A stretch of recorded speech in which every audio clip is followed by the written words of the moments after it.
Здравствуйте, друзья!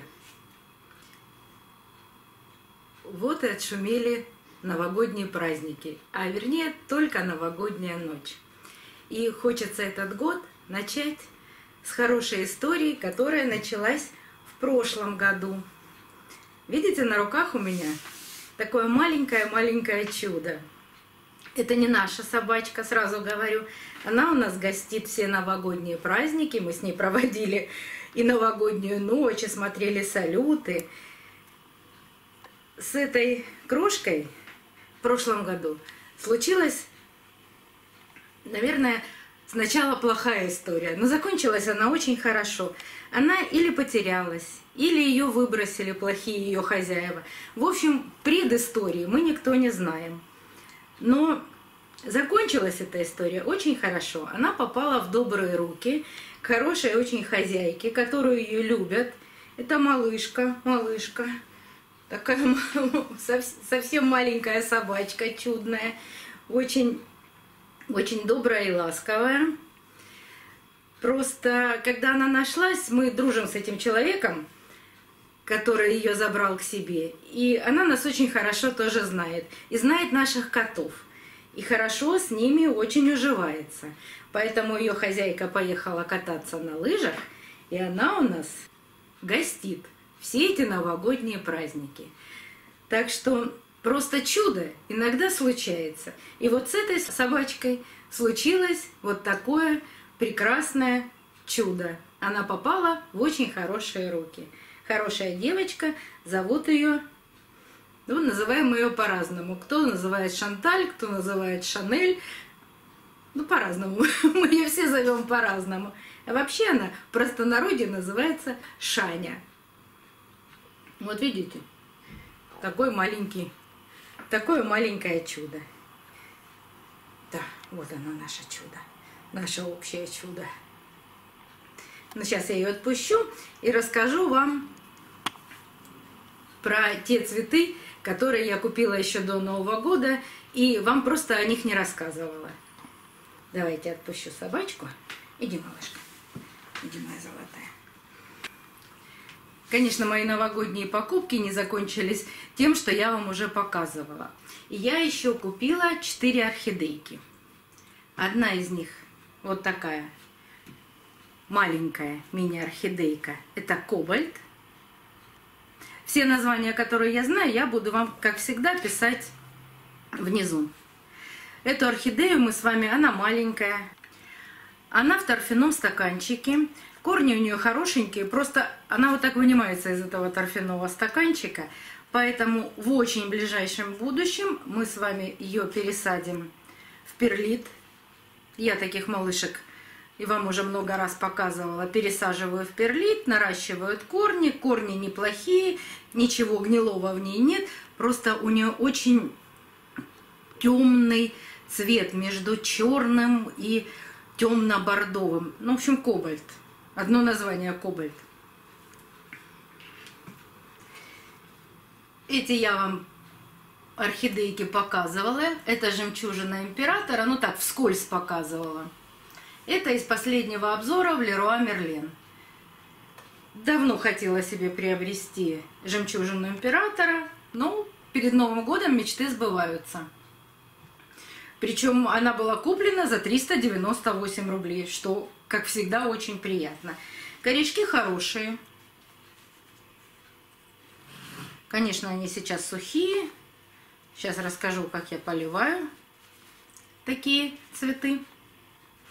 И вот ее название написано на горшочке.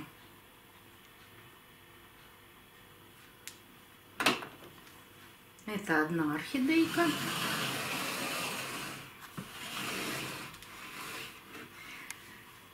Это тоже была в этот же день приобретена вместе с жемчужиной императора, тоже от GMP.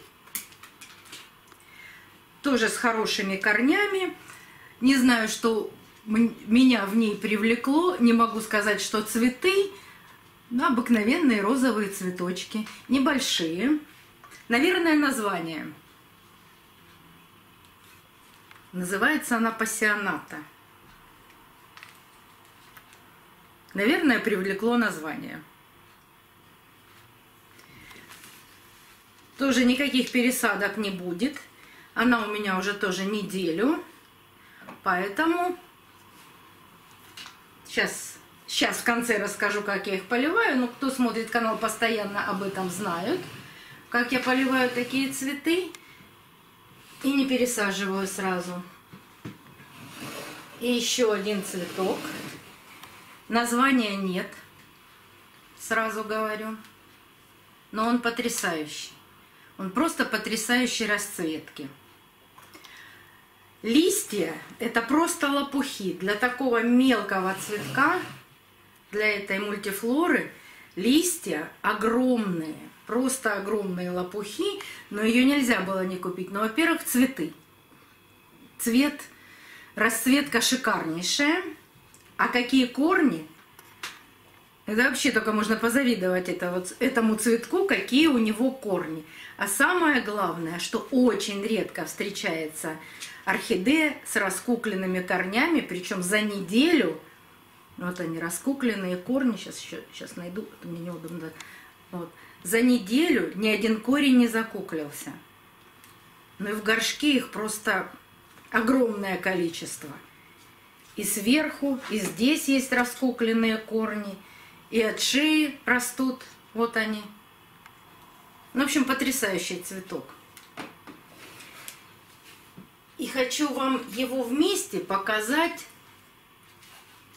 Этот я вам показывала. Это Лимпопо. Хочу показать Лимпопо. Когда я была в магазине, казалось, что он очень похож на Лимпопо. А когда их ставишь вместе, есть что-то общее. Но какие они разные.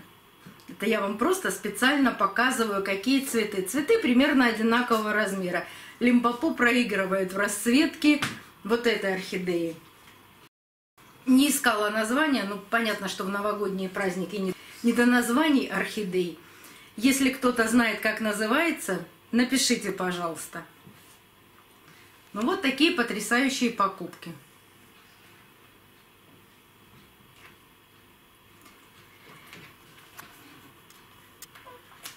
Лимпопо показывала вам, по-моему, недели 2 назад.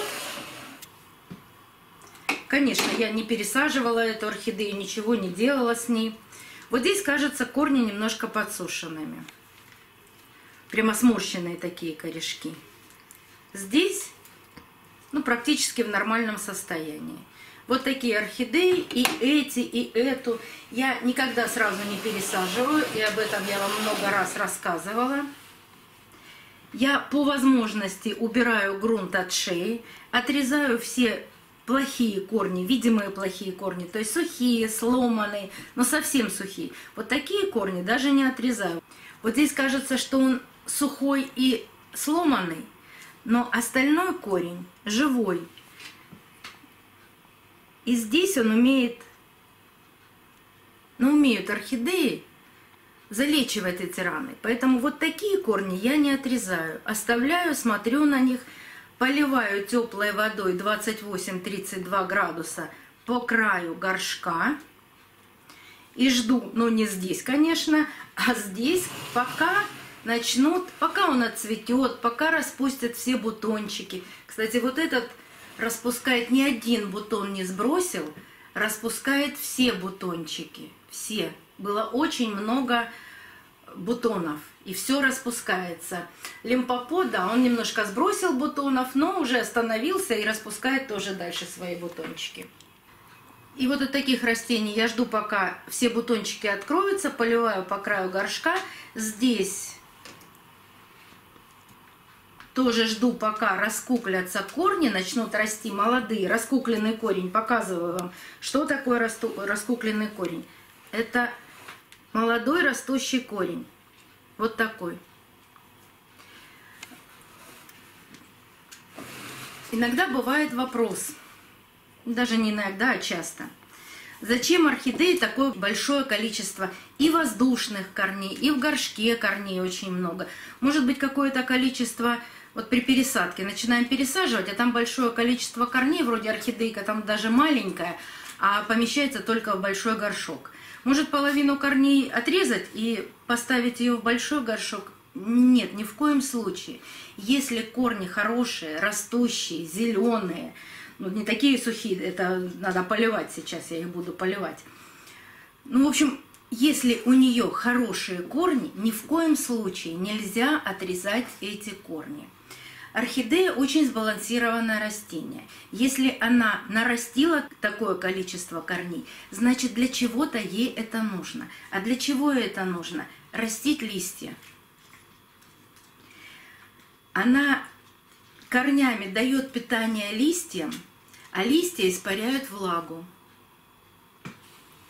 Поэтому ни в коем случае хорошие корни никогда у орхидеи не отрезайте. Даже есть вот такие сломанные корни, как я вам сейчас показывала. Вот он вроде сломанный, вроде в серединке сухой. Не надо его отрезать. Нужно подождать, посмотреть, воспользуется орхидея этим корнем или нет. Если она им воспользуется, и даже вот от таких сухих корней она очень часто пробуждает вот этот кончик этого корня, или начинает растить от серединки корни, значит, ей корень этот нужен. Так что никогда не спешите что-то резать. Отрезать можно все всегда, восстановить очень сложно. Поэтому ждем, пока все распустится. Будем поливать по краю горшочка теплой водичкой. Но все делать как всегда. И ждем продолжения истории об этих цветах. Обязательно, когда раскуклят корни, мы будем их пересаживать. До новых встреч, друзья! Увидимся на канале!